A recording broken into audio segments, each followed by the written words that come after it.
Franco ha toccato un punto cruciale, perché in questa vicenda persone come Franco, che avevano risparmi di generazioni, quindi non solo sui, di 3 generazioni, hanno messo quel maledetto limite dei 100.000, quindi chi aveva perso tutto da 3 generazioni, col tetto dei 100.000 c'è stata una disequità vergognosa. Quel limite va abbattuto 95% e chi aveva i soldi accantonati nelle banche, tutti i suoi risparmi, il 95% senza limiti, perché i conti dormienti ci sono altri 3 miliardi e sono liberi, e quei soldi è inutile che il governo faccia i nascondi e giri la matematica. Io sono ragioniere. Da 2 miliardi e mezzo ci avete lavato 1 miliardo con i vari governi.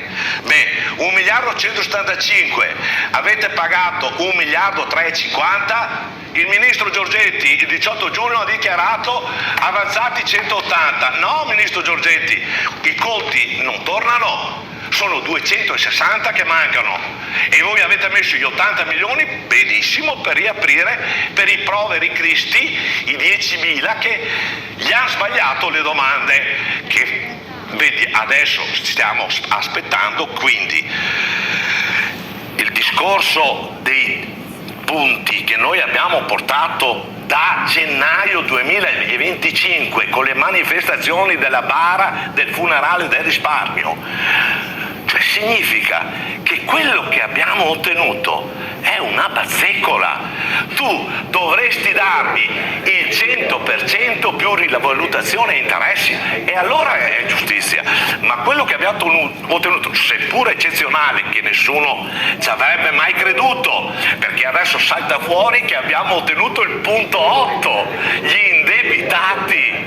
Siamo riusciti a portare AMCO davanti in commissione il 29 gennaio 2026. L'amministratore delegato Andrea Munari ha fatto mia colpa e sta iniziando a fare quello che è giusto. Se uno è indebitato e ha portato a casa qualcosa, tu non puoi distruggerlo perché non gli hanno venduto i titoli, le quote, e questo si è indebitato magari per fare la casa.